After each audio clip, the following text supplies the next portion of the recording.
우리가 살아가는데 사람들은 많은 특권이 있어요. 특권을 좋아해요. 그러지만 특권을 잘못 쓰는 사람들이 너무 많다는 거죠.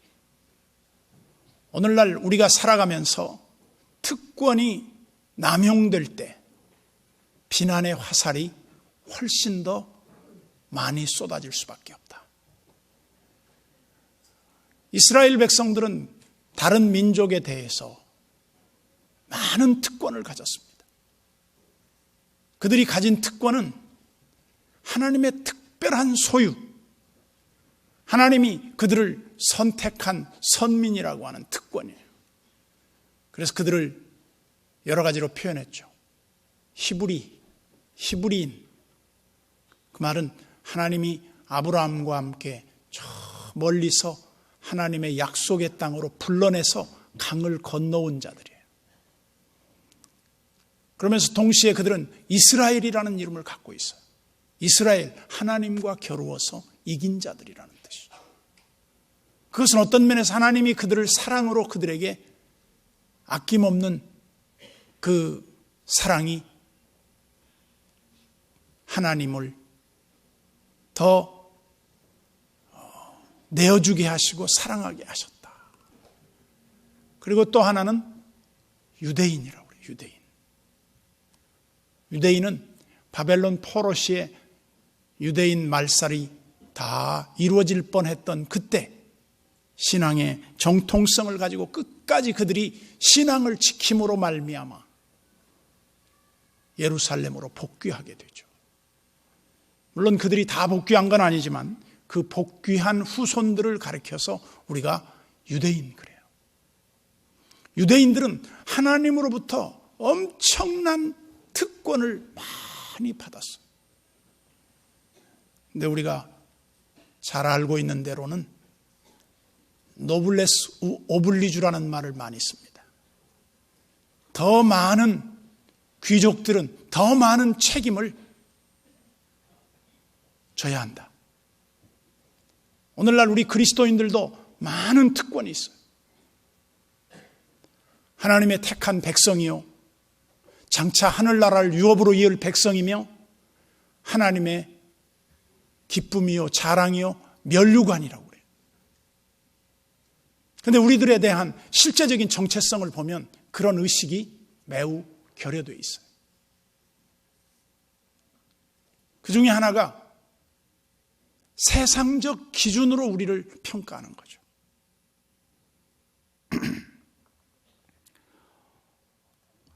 세뮤얼슨이라고 하는 사람은 오늘날의 시대를 특권 의식의 시대라 그렇게 말을 했어요. 사람들은 자기가 원하는 것을 당연히 그걸 누려야 한다고 생각하는 그런 의식이 과거 어느 때보다도 더 강해진 시대에 살고 있다. 타인의 복지와 타인의 안녕은 별 관심이 없어요. 오직 자기 자신 하나 특권을 누리고 사는 것을 대단한 긍지와 축복으로 그렇게 이해하는 사람들이 많아졌습니다. 그러나 하나님은 우리를 부르시고 우리를 이 땅에 두신 유일한 이유가 있다면 그것은 하나님의 말씀을 실천하고 그 말씀을 너희 속에 묻어두지 말고 그것을 모르는 사람에게 전해주라고 한 거예요. 그런데 우리는 종종 특권의식만 가지고 있는 채 달란트를 땅에 묻어놓고 전혀 하나님을 위해서 일하지 않는 거예요.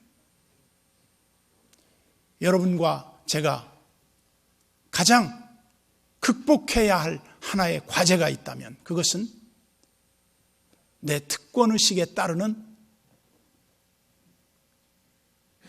의무예요. 의무. 내가 그리스도인으로서 어떤 의무를 지녀야 하는가.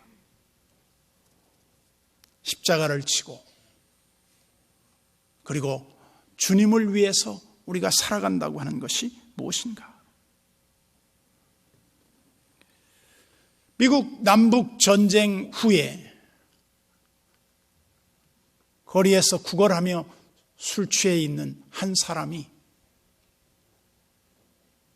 나는 링컨의 친구다. 나는 대통령 에브라함 링컨과 같은 고향의 출신이다. 사람들이 그 말을 믿지 못해서 그에게 물어봤어요. 당신 그렇게 자꾸 링컨의 친구라고 그러는데 링컨의 친구된 증명서가 있어요? 그랬더니 나한테 증명서가 있지. 그게 뭐요? 그랬더니 링컨이 나에게 준 편지가 하나 있어.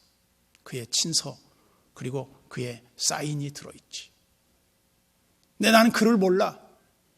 그래서 이 글을 한번 아는 사람한테 읽어보라고 그랬어요.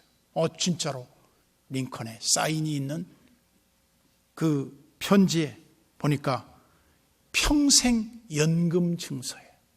이 사람은 국가의 유공자로 국가가 이 사람을 책임져 주겠다고 하는 증서였어요.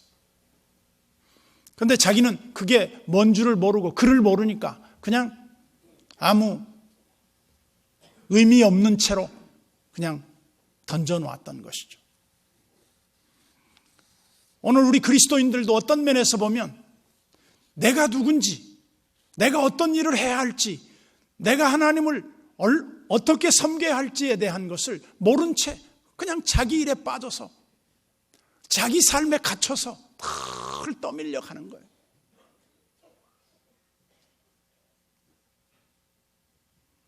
유대인의 나음이 뭐냐? 유대인답게 살 때 유대인의 나음이 증명되는 것이지, 난 아브라함의 후손이야, 난 이스라엘 사람이야, 난 지 8일 만에 할례를 받았다고, 난 유대인 중에 유대인이야, 아무리 말해봐야 의미가 없어요. 바울은 자기 자신이 이스라엘 백성인 것과 8일 만에 할례 받은 것과 가말리엘 문화에서 수학한 것을 굉장한 긍지로 여겼어요. 그렇지만 예수 그리스도를 알고부터는 그런 모든 것들을 다 쓰레기처럼 여겼다 그랬어요. 근데 우리는 예수를 믿고 나서 예수 그리스도의 그 구원의 비밀을 알면서도 쓰레기 같은 것만 계속 모아 가지고 사는 사람들이 있어요. 가끔 세상에 이런 일이 보면 그런 프로가 나오더라고요. 아주 나이 많은 노부부가 자기 집에다가 온갖 쓰레기를 다 쌓아놨어. 그걸 치우는 데만 해도 며칠을 수십 명이 와서 치워야 하는 그런 쓰레기 집으로 만들어 놓고 그 쓰레기 틈바구니에서 차는 거예요. 마치 우리 그리스도인들이 하나님의 은혜를 저버리고 살 때 그런 모습을 하고 있는 것처럼 느껴지지 않는가? 오늘 주님은 우리에게 묻습니다. 사도 바울은 자기가 구원받기 전에 사도 바울과 구원받은 이후의 사도 바울을 비교하면서 지금 말하는 거예요. 그리고 그것이 유대인들에게 고발장처럼 던져지고 있는 거예요. 내가 유대인, 할례, 선민의식, 장차 하나님 나라의 유업을 이을 자, 대단한 긍지가 있었지만 사도 바울은 그게 무슨 유익이 있냐 이거예요. 그것이 유대인들에게 과연 특권으로서 어떤 역할을 했느냐? 부끄럽게도 유대인들은 그 특권에 걸맞게 살지를 못했어요. 그런데 사도 바울은 그것이 얼마나 귀한 것이고 그것이 얼마나 특권인가를 일깨워주고 있습니다. 우리는 종종 우리 주변에 어렵게 살면서 성공한 사람들의 이 얘기를 보면 도전의식을 가져요. 야, 저렇게 어려운데 저렇게 잘 이겨내고 정말 당당하게 살고 있구나.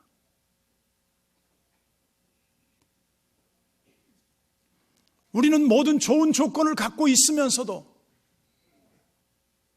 그렇게 살지 못하는 한 달란트 받은 그 종과 같이 그냥 묻어놓고 사는 거예요. 그게 무엇인 줄도 모르고 사는 거예요. 하나님이 주신 은혜와 축복을 전혀 누리지 못하고 있는 거예요. 그러면서 사도 바울은 오늘 본문 1절에 보면 이렇게 말합니다. 그런즉 유대인의 나음이 무엇이며 할례의 유익이 무엇이냐. 유대인이 유대인답게 살아야 되는데, 하나님 백성답게 살아야 되는데 선민의식을 전혀 갖고 있지 못한 채 살아가고 있다. 그리고 할례 받은 사람이 할례 받지 못한 것처럼 살고 있다. 얼마나 부끄러운 우리의 모습인가. 유대인들의 장점은 참 많습니다. 우리가 흔히 노벨상을 가장 많이 받은 민족, 유대인. 세계적인 모든 부를 가장 많이 축적하고 움직이는 대표적인 부자, 조지 소로스와 빌 게이츠. 유대인들이죠. 그 외에도 엄청난 많은 세계를 움직이는 그 지도자들이 유대인이 많아요. 뉴욕 시장이었던 줄리아니 같은 사람도 그랬고, 많죠. 그런데 그들이 그런 모든 특권들을 정말 노블레스 오블리주의 그 삶을 살았느냐? 그렇게 묻는다면 그렇게 산 사람이 그렇게 많지 못하다. 부끄러운 것이라 이 말이에요.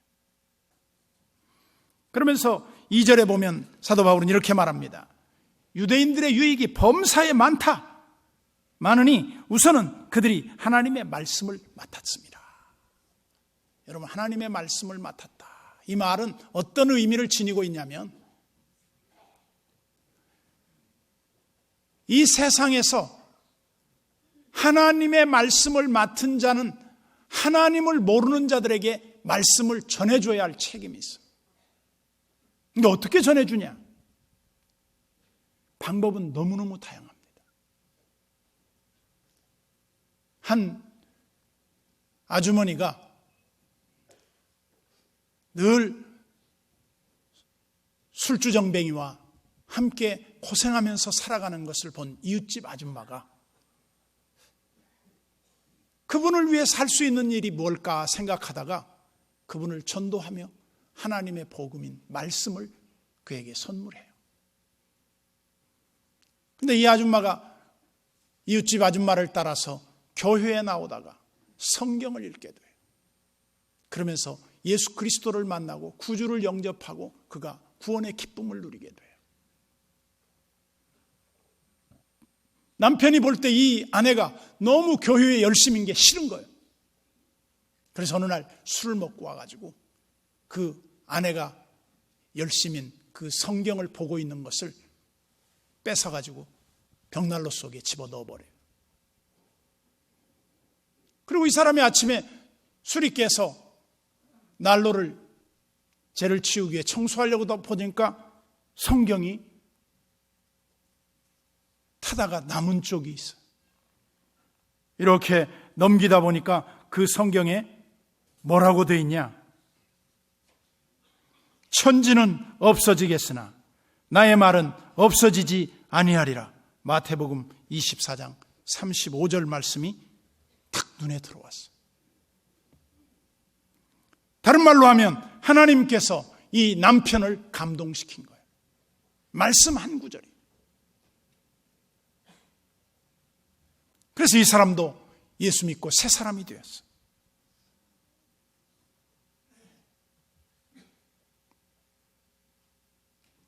우리는 하나님의 말씀을 맡았다.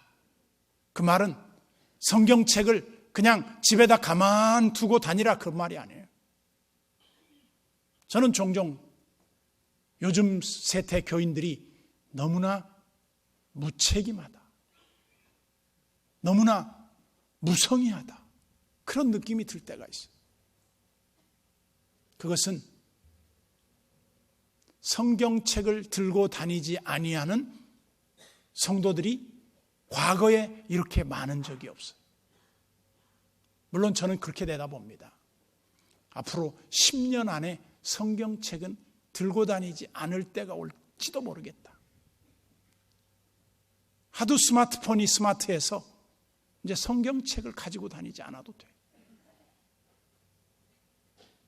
그런데도 이 전통이 있어요.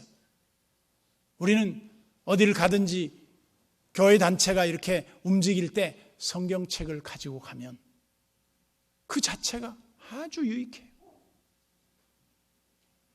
근데 우리가 성경책을 한 400~500권 비치를 해놨는데 성경책이 다 어디로 가?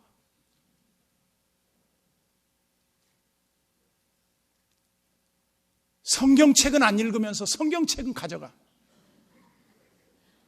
아이러니해요, 아이러니. 아니, 갔다가 읽어야지. 집에다 몇 권 싸놓은 사람도 있을지 몰라. 올 때마다 올 때 가지고 와서는 반납 안 하고 가지고 가는 거야. 무심결에.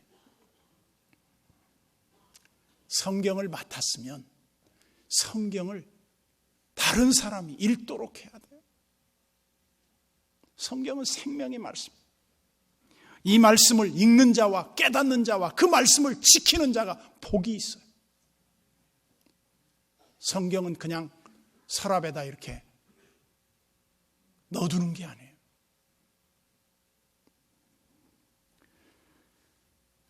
그러면서 하나님의 말씀을 가진 자는 어떻게 해야 할 것인가? 그 말씀을, 하나님의 말씀을 모르는 자들에게 전해줘야 할 책임이 있다.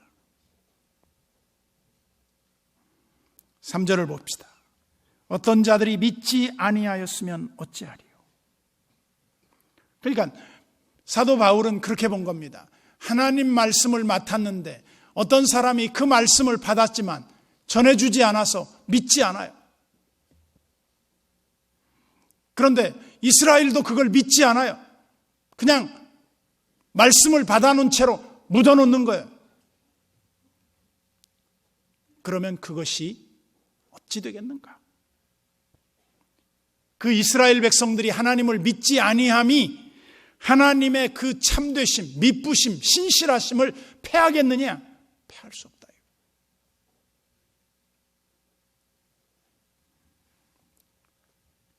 바울은 변론합니다.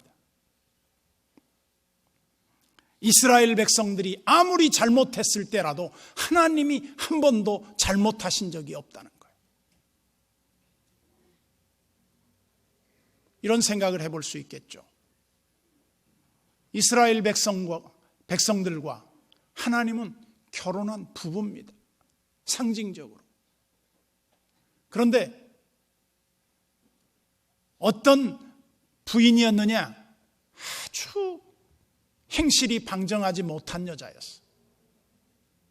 그런데 아주 신실한 남자가 아주 소문난 못된 바람둥이 같은 여자를 아내로 맞았어. 아기를 낳는데 DNA 검사를 해보니까 그 호세아의 아이가 아니야. 남의 아이야. 그런데 호세아가 그 아이를 자기 아들처럼 키워줘. 다른 말로 하면 하나님의 백성이 잘못돼서 잘못된 길로 갈 때에도 하나님은 한 번도 그들을 배반하지 않았다는 거예요. 흔히 그런 말 하잖아요. 아내가 바람 피우니까 남편도 바람 피우고, 남편이 바람 피우니까 아내도 바람 피우고. 그런 것이 세상적인 잘못된 가르침이에요. 끝까지 신실함을 지켜나가는 그 하나님의 신실하심이 이스라엘 백성들이 아무리 잘못된 그때에도 주님은 이스라엘 백성들 때문에 잘못 갔기 때문에 나도 너희들 그러면 본때를 보여주겠다. 그리고 잘못하지 않았다는 겁니다.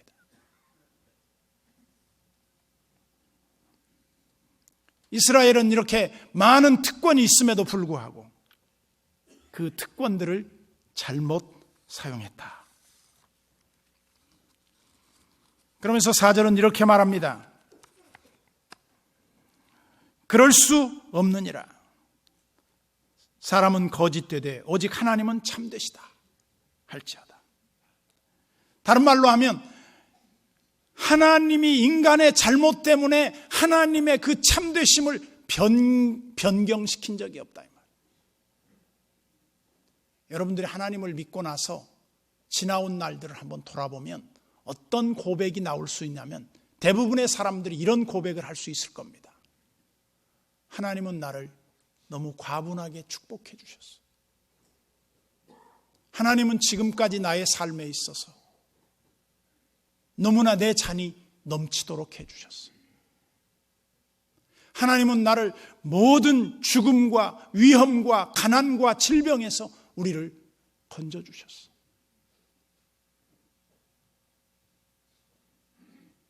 제가 어제 동영상을 하나 봤습니다.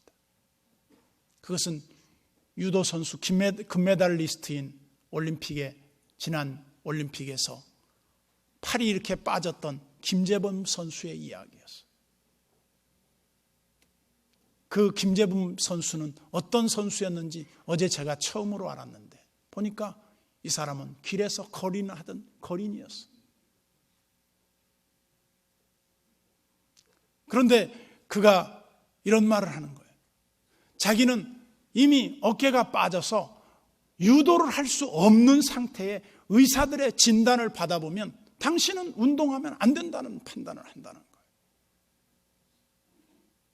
그런데 자기가 유도를 시작해서 은메달을 땄는데 자기의 감독이 그러더라는 겁니다. 야, 너 은메달 갖고 돼? 자기는 은메달이 너무 감사했는데 은메달이 너무나도 무시를 당하는 걸 보면서 그는 다시 도전하기 시작해. 그래서 금메달을 따기로 도전. 그러면서 그는 신앙이 좋아요. 그러면서 그가 늘 그 금메달을 목표하면서 묵상했던 성경 구절이 딱 하나예요. 죽고자 하면 산다. 그래서 자기는 죽기로 결심했다는 거예요. 아주 그냥 죽으려고 했다는 거예요. 죽으려고 운동. 그래서 보통 그 유도 선수들이 업어치기를 할 때 이 그 고무 튜브를 이렇게 엎어서 당기는 게 있답니다. 근데 이걸 보통 한 100번 하면 거의 기진맥진한대. 그런데 자기 감독이 어느 날 하루에 딱 왔는데 너 1004번까지 해. 1004번을 하라는 거예요. 1004. 아, 죽었구나. 그런데 자기가 1004번을 그렇게 땡겨봤더니 나중에 어떤 결과가 왔느냐. 어지간한 사람은 자기 상대가 될 것 같지 않더래요. 그러면서 그가 이런 말을 하더군요.